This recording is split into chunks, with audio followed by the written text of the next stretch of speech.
Friday. Who doesn't love a Friday?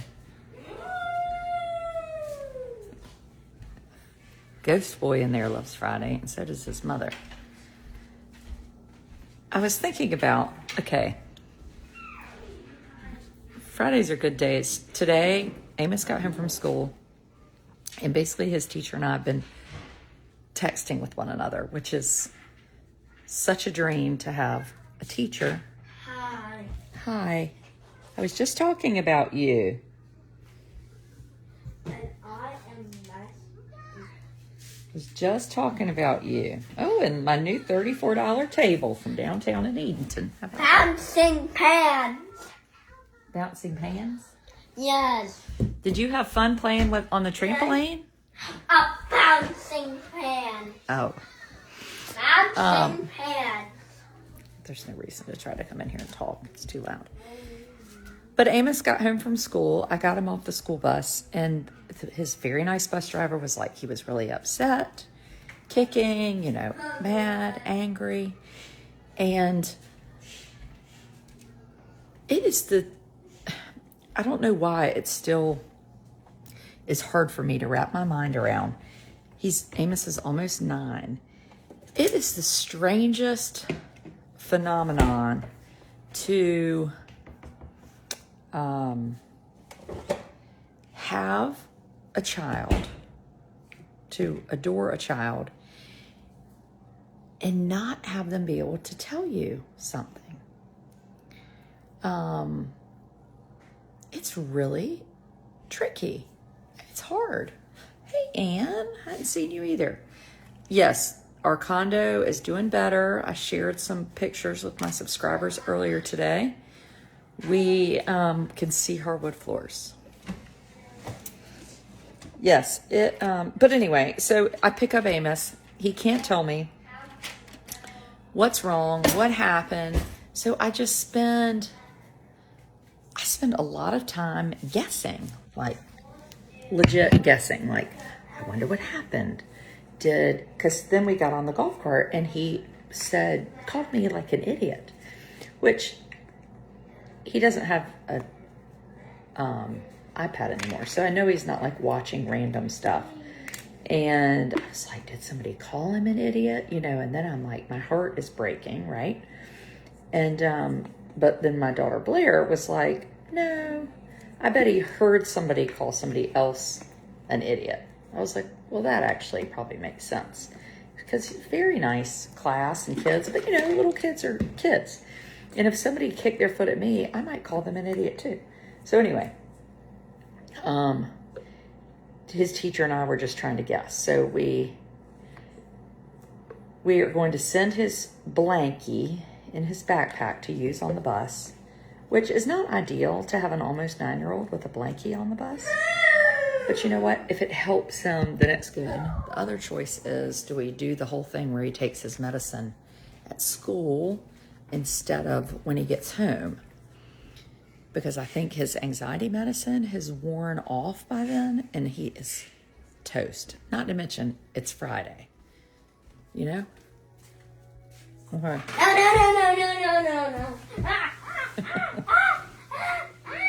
Okay. Take your medicine or I go turn off the TV. No. Well, come here. Go on. 1, 2, 3. Do it. You can do it. 1, 2, 3. Mm-hmm. Good job. I know. So good. No. That's a little trazodone to help us sleep.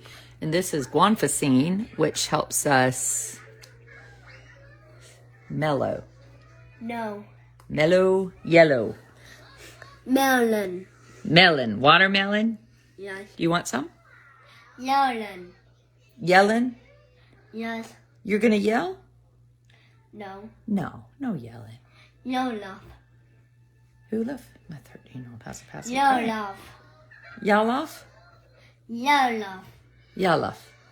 Did you get a haircut this week? Huh? Our nanny took him for his haircut because he does so much better with Mary than Mommy. And he did great. And yes, he has a really cute haircut. Bouncing. The beginning of the year is also exhausting for all in so many ways, said Jennifer. I'm not sure this teacher nor my students could have made it another day this week. Jennifer, that is totally how I feel. Might be teased on the bus. You know, I don't think he will be. The kids are so kind and nice. Everybody knows Amos. Now he's spending a good bit of time in a traditional second grade classroom. Though I think it's tiring. I think everything wears him out. And I think being social wears him out, having to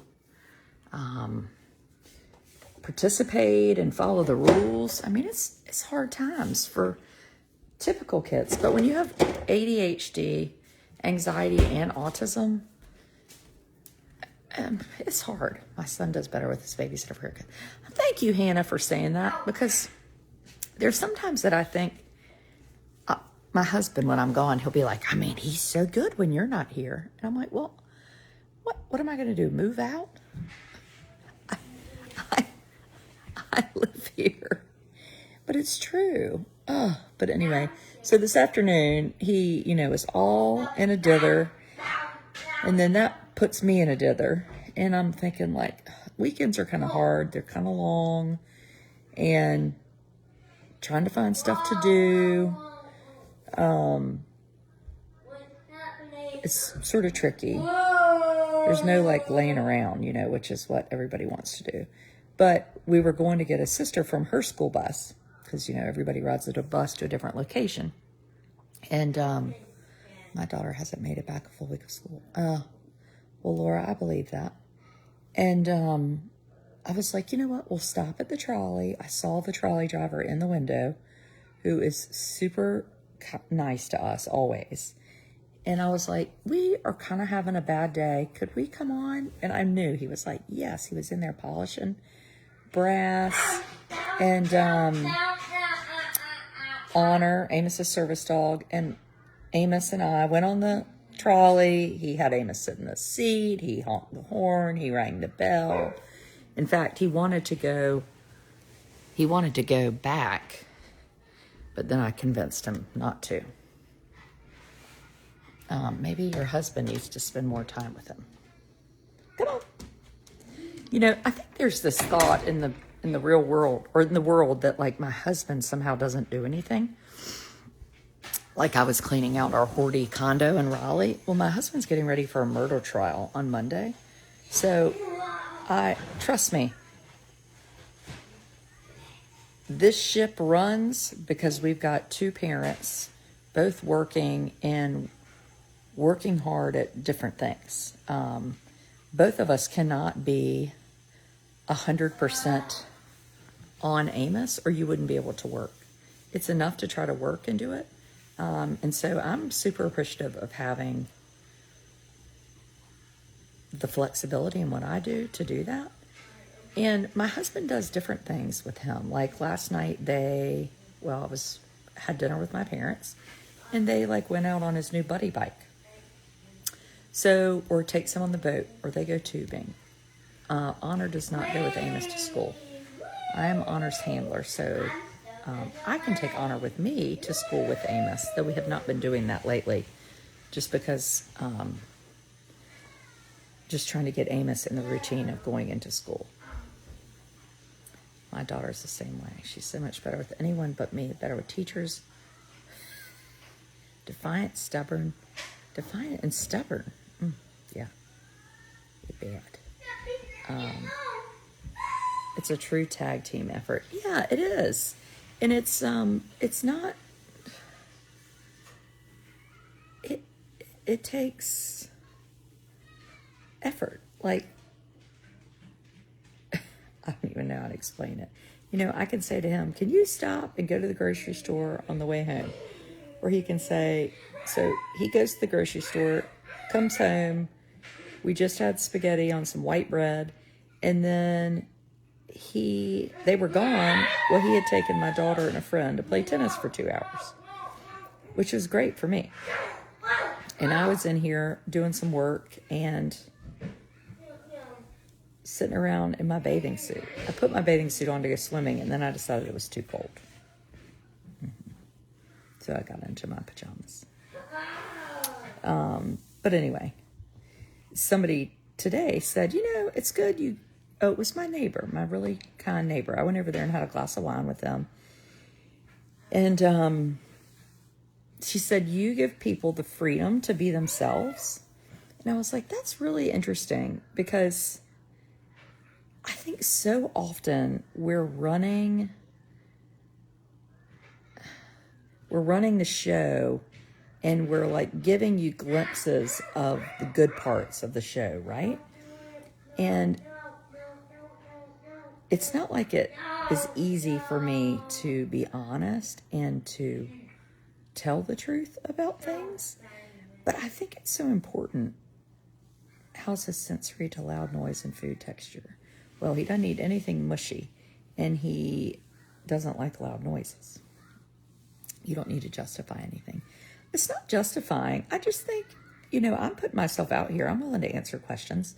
I think it's good to have conversations, which is why I love my supporter group, my subscriber group, because we do have real conversations, and in a safe place. People are generally not like, I don't know why you did. Wonder if Amos could have a bus buddy. Now that's a good idea. I think he does have, I think the children that he sits with on the bus are kind. I think Amos is the common denominator, and he's tired and anxious and pissy, and he just is kaput. I think Amos is probably the problem. But anyway, we're working on it. But anyway. So loud all the time. I do think it's important to be honest, just not so that other people feel like, oh, well, I can be honest. But I just would never want anyone sitting around feeling lonely and alone. Alone is worse than lonely, because when you feel alone, you feel like I'm the only person on the earth that understands what this is like. And that's a really hard place to be. Really hard. That's my subscriber group, I think, is the best thing for that. It's like, there's no judgment. Everybody is just like, hey, we get it. But, I don't guess you can see my comments. I see them, Kathy. How many people are in the subscriber group? About 3,000. But normally when we do a video, it's maybe 200, 250 or something. I had a friend rip my ass this week for sharing about my autistic daughter. Tried to shame me. That's so interesting, Laura. I think sometimes, to be totally honest, I think when you tell the truth, the truth is not always pretty, right? And so people want real, but do they really want real? How real are you willing to let me go? Because I can go real. And real and truth scares some people. And I think it's scary because they have for so long been trying to keep all their own shit together. And they are thinking, if she's telling her real and she's sharing her truth, she might know my truth. And my truth is hidden so far down in me, because if I let anybody know what it's really like, something bad might happen. And I guess I'm here to say it's been the best thing that I ever did. And when I started sharing this journey and talking about Amos and autism and blogging, I was like, wow, do you do private conversations? We do in our subscriber group. Sometimes, I guess. I have one page, but it's just certain things only a smaller group of people can see. But anyway, I think the truth is hard and real is hard, but I need it from people. Y'all saw me last week. I shared this Winelda Diaries. Have you seen Winelda? Okay. Her real funny. She was talking about her son with autism putting poo in her mouth. It was like the best thing I've ever seen. And the best thing about it was that my 13-year-old and I were hysterically laughing. Like crying, laughing in a way that we have never laughed together, ever, over poo in Winelda's mouth. And it's like, this is awesome. And it's funny.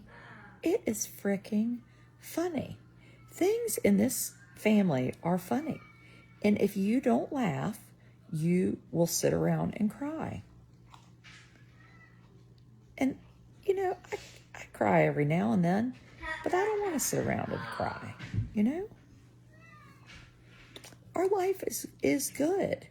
It's a different life. I was telling my parents last night, my dad struggles with, and that actually would really be a good topic, but he really struggles with, he doesn't understand Amos.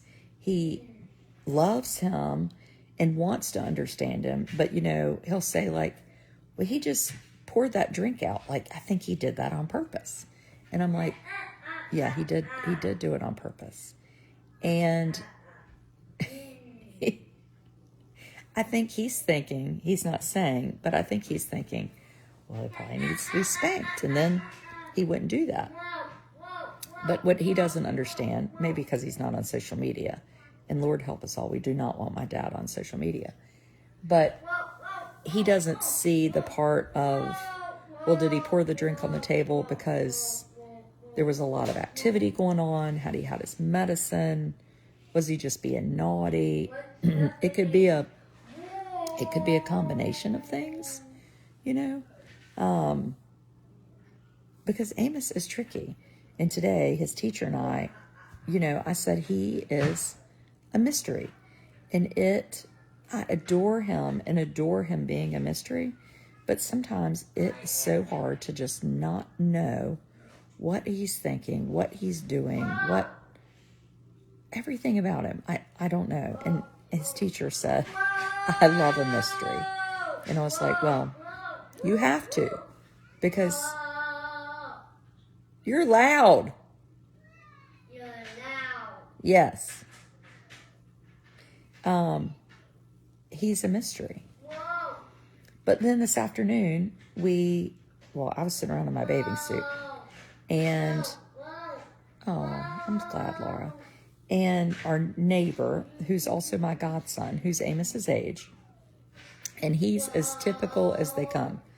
Amos is autistic. My godson is not.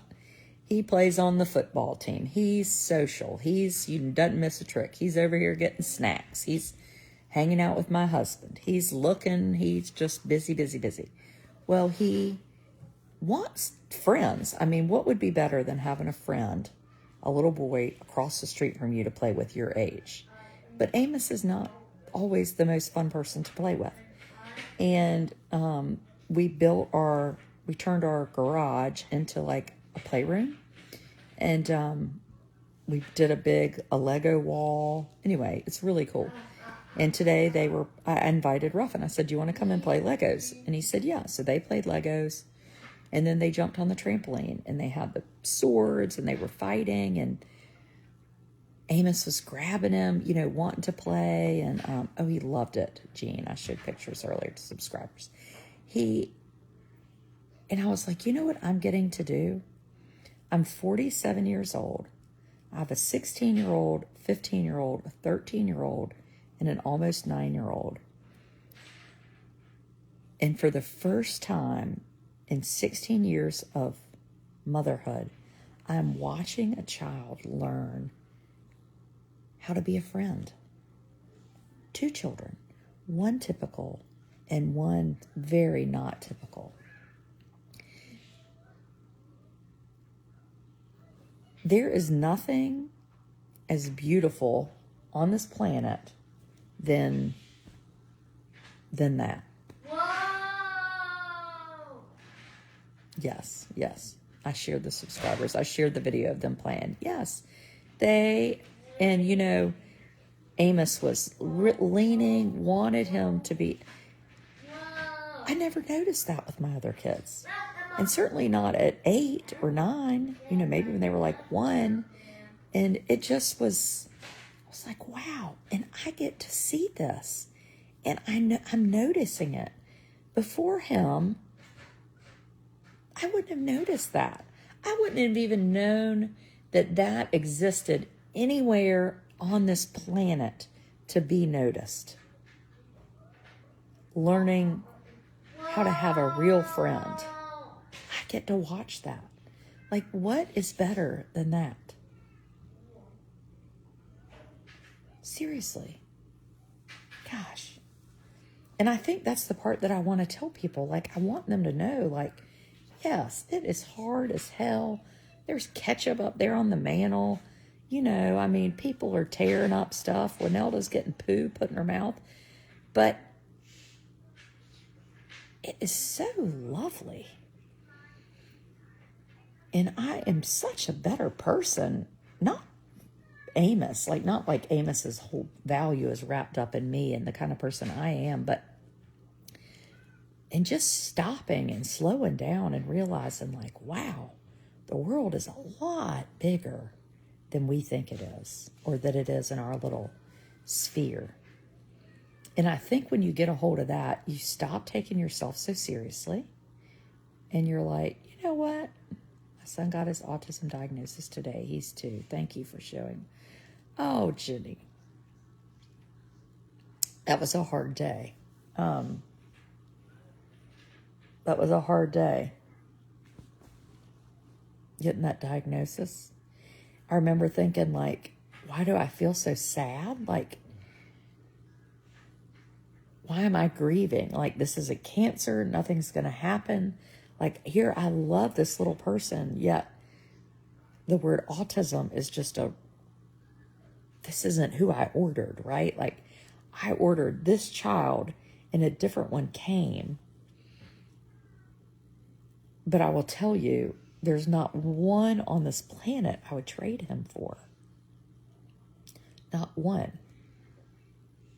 Not one.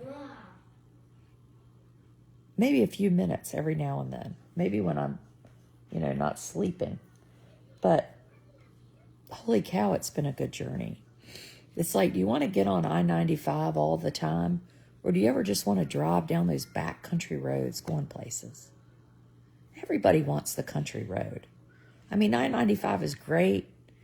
You can, eat your French fries and be kind of chubby, riding in the car, not paying attention.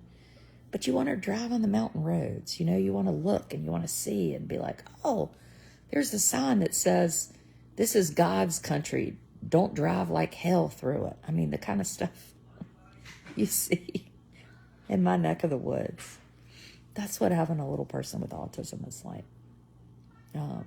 And I don't know what it's like to have a teenager with autism or a big person with autism. I fortunately have friends that I've made.